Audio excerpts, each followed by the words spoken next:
बॉलीवुड एक ऐसी जगह जहां रेड कारपेट पर कभी कभी रोशनी इतनी तेज होती है कि सच्चाई की परछाइयां बहुत छोटी पड़ जाती हैं।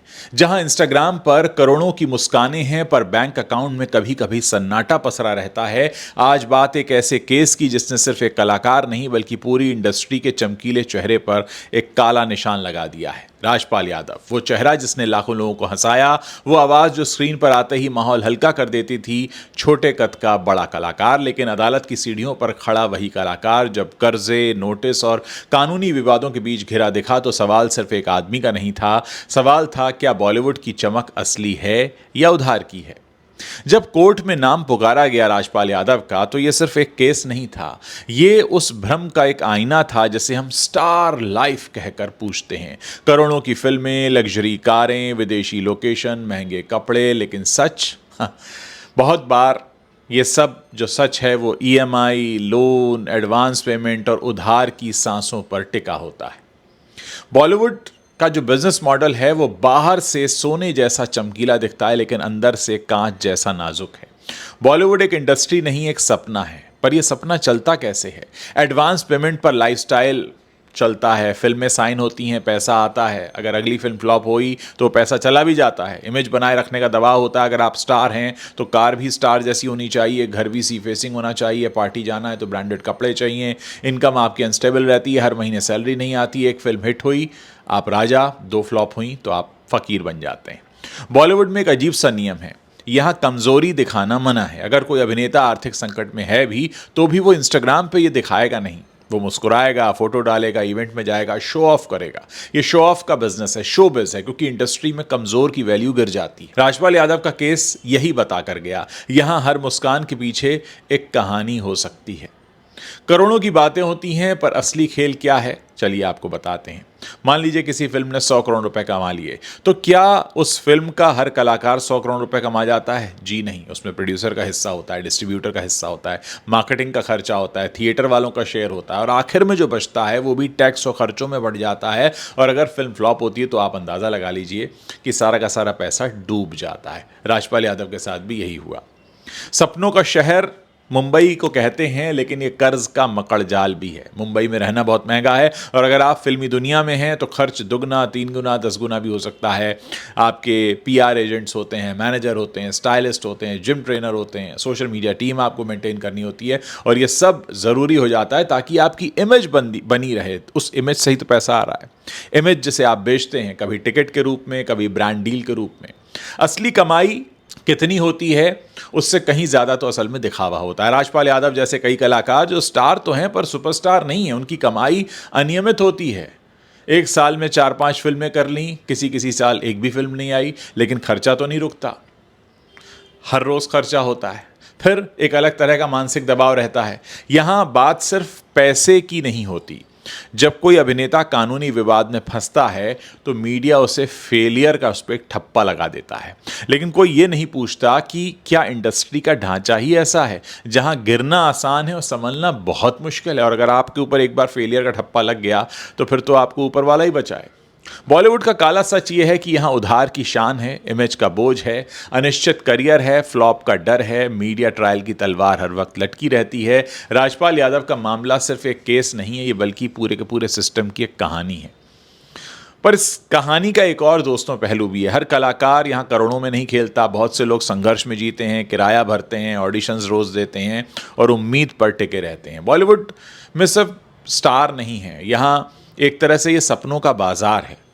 मीडिया और हेडलाइन ये काफ़ी हद तक बॉलीवुड को मैनेज करता है कि आपके बारे में हेडलाइन क्या बन रही है, करोड़ों के कर्जे की बन रही है, करोड़ों रुपए की हिट फिल्म की बन रही है। और कोई इसके पीछे की कहानी भी पूरी तरह से नहीं बताता कि जिसने पैसा लगाया था किस नीयत से लगाया था, क्या फिल्म वाकई अटक गई थी, क्या भरोसे का सौदा टूटा था। सच्चाई अक्सर सुर्खियों से बहुत लंबी होती है, लेकिन सबके सामने आ नहीं पाती। बॉलीवुड की दुनिया को अगर आप समझें तो बिल्कुल कांच के महल जैसी है, दूर से बड़ी चमकती हुई लगती है, पास आओ तो आपको इसमें दरारें भी दिखती हैं। राजपाल यादव का केस भी उस दरार पर पड़ी एक रोशनी की तरह है। असली सवाल यह है कि क्या हम सभी दोषी हैं, या हम वही फिल्म देखते हैं जहां स्टार बड़ी कार से उतरता है, हम सिर्फ सफलता देखते हैं, हम सिर्फ चमकती हुई हेडलाइन देखते हैं, हम वही इंटरव्यू शेयर करते हैं जहां उनकी लग्जरी लाइफ दिख रही है। क्या हमने कभी पूछा है कि आप ठीक हैं? हम अक्सर स्टार की बड़ी बड़ी खबरों के बारे में ही जानना चाहते हैं, हम उनके फेलियर का सिर्फ मजाक बना देते हैं। इस सिस्टम की सच्चाई भी दोस्तों बड़ी काली है। बॉलीवुड में कोई फिक्स सैलरी तो होती नहीं, कोई पेंशन नहीं है, कोई गारंटी नहीं है। एक कलाकार 20 साल काम करे फिर भी एक फ्लॉप उसके पूरे करियर को खत्म कर देता है। यहां ग्लैमर की कीमत है और हर कोई ग्लैमर की कीमत ही अदा करता है। ग्लैमर मुफ्त में नहीं आता, वो किस्तों में आता, और कभी कभी किस्त इतनी भारी हो जाती है कि आपको अपनी मुस्कान भी ऐसा लगता है कि आपने गिरवी रख दी है। राजपाल यादव का केस सिर्फ एक व्यक्ति की कहानी नहीं है, ये उस इंडस्ट्री का आईना है जहां करोड़ों की बातें होती हैं पर अंदर कई बार आर्थिक अस्थिरता रहती है। बॉलीवुड खोखला नहीं है, पर यह जितना ठोस दिखता है उतना स्थिर भी नहीं है। ये लहरों पर खड़ा हुआ महल है, कभी चमकता है, कभी डगमगाता है।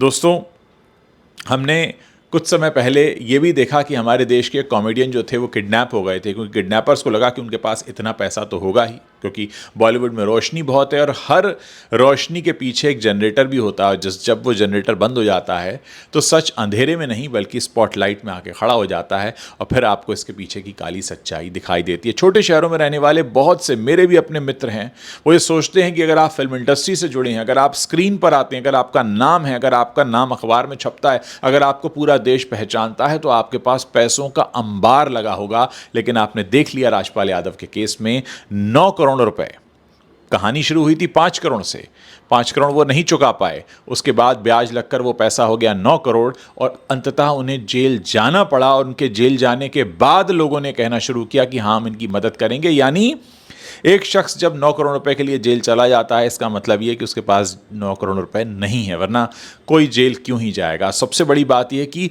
जो फिल्म इंडस्ट्री का एक ओवरऑल इमेज बना हुआ है पूरे देश में, वो ये है कि अगर फिल्म इंडस्ट्री में आप हैं तो आपके लिए तो करोड़ों रुपए बस आपके हाथ का मैल होना चाहिए। ऐसा नहीं है। राजपाल यादव लगभग 90 के दशक से, जंगल इनकी पहली फिल्म आई थी तब से काम कर रहे हैं। आज करीब करीब काम करते हैं उनको 30 साल हो गए, 30 साल से भी ज़्यादा का समय हो गया। लेकिन आज भी ये स्थिति है कि अगर उन्होंने 2010 में कोई पिक्चर बनाई थी तो उसका पैसा इतने समय तक नहीं लौटा पाए, अंततः जेल जाना पड़ा। ये बात बताती है कि बॉलीवुड में पैसा सभी के लिए कमाना आसान नहीं है। आप मशहूर हो सकते हैं, आपका बहुत बड़ा नाम हो सकता है, लोग आपसे मिलने के लिए बेताब हो सकते हैं, लेकिन उसका मतलब ये कतई नहीं हो जाता कि आपके पास पैसे का अंबार लगा होगा। राजपाल यादव का जो पूरा का पूरा केस है वो हमको यही बताता है दोस्तों कि मशहूर होना, फिल्मों में काम करना, फिल्म इंडस्ट्री में बड़ा नाम होना, ये इस बात की बिल्कुल भी गारंटी नहीं है कि आपके पास पैसा बहुत होगा। अब ज़रा गौर कीजिए उस शख्स पर जिससे उन्होंने पैसा उधार लिया था या पैसा उन्होंने निवेश करवाया था। वो तो कोई बड़ा नाम नहीं है, उनको तो सड़क पर कोई नहीं पहचानता, उनको हिंदुस्तान में ज़्यादा लोग नहीं जानते होंगे, लेकिन उनके पास पैसा था। तो आप में से बहुत सारे दर्शक जो मुझे अक्सर लिखते हैं और अक्सर आप लोग बॉलीवुड के बारे में जानना भी चाहते हैं, मैं आपको एक बार फिर से बताना चाहता हूं कि सिर्फ मशहूर होना ही इस बात की गारंटी नहीं होता कि आपके पास बहुत सा पैसा होगा। मैं ऐसे बहुत से लोगों को जानता हूं जो बेहद मशहूर हैं लेकिन उनके पास उतना पैसा नहीं है। तो नाम को दाम से न जोड़ें। अक्सर कई बार होता ही है कि क्योंकि ये ग्लैमर की इंडस्ट्री है, क्योंकि ये नाम से चलती है, तो लोगों को लगता है कि अरे नाम हो गया तो पैसा तो पीछे पीछे आता होगा, लेकिन ऐसा होता नहीं है। और इसी वजह से बहुत सारे छोटे शहरों में रहने वाले लोग इसी सपने को पूरा करने के लिए मुंबई आ भी जाते हैं। फिर यहाँ आकर उनको पता लगता है कि असलियत क्या है। ज़रूरी नहीं है कि अगर आप स्क्रीन पर आ रहे हैं तो आप पैसे वाले भी हों। खैर, उम्मीद करते हैं राजपाल यादव जल्द ही बाहर आएँ और हमें फिर से हंसाएं। लेकिन ये एक वजह थी इस वीडियो को करने की, मुझे लगा कि मैं आपके सामने बात रख सकता हूँ। उम्मीद करता हूँ मेरी बात आपको समझ में आई होगी और आप इस वीडियो को ज़रूर शेयर करेंगे।